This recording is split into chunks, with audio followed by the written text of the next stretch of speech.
Hi guys, I'm here with one of the most beautiful candidates of Binibining Pilipinas 2026. She is representing Misamis Oriental. Of course, I'm here with Ivy Padilla. Hi Hello, Ivy.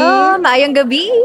Maayong gabi sa'yo. Of At course, sa iyo. congratulations in advance with your preliminary performance. Yes, You thank really you did a great job, po. dear.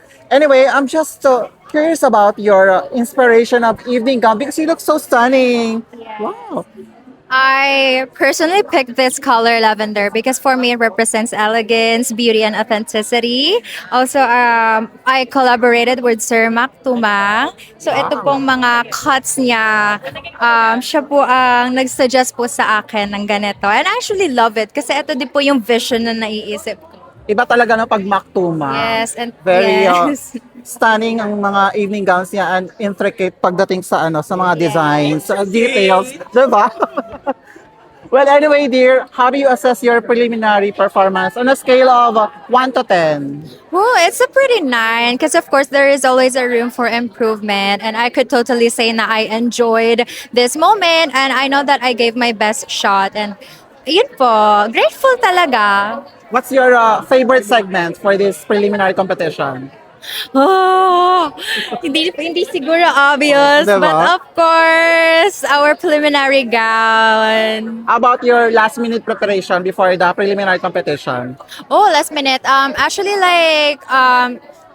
I make sure that I am holistically healthy and before that, before the preliminary competition, our gala night, I talk to God, of course. So pray. Yes. And an ample time of sleeping, right? An hour. No sleep, but yes, beauty. Oh, wow, bonggang-bongga. And more water also, di Yeah, ba? yes. Drink Yan ang your water. pinakamahalaga. Stay hydrated. But anyway, with regard with your performance with the preliminary competition, can we expect more for the next competition, which is the national costume? Ano bang aabangan namin sa'yo? Excited po ako.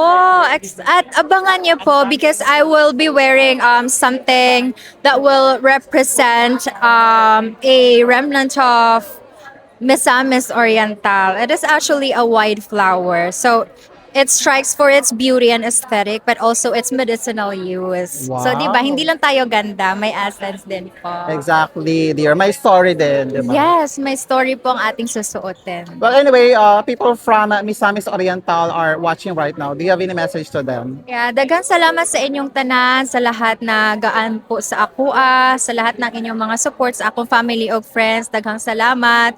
And thank you for all the love. And alam ko na you guys are always rooting for me. And I really appreciate that from the bottom of my heart.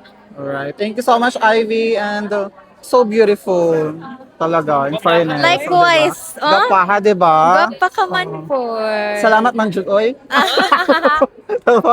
Alright, maujud. O, di ba? Maujud. Anyway, please promote your social media platforms and invite your fans and supporters as well. Yeah, so hello guys. Please do follow me on IG, Ivy Padilla, on Facebook, Ivy Reyes Padilla, and on TikTok, Ivy Padilla. Thank you so much for supporting me on this journey.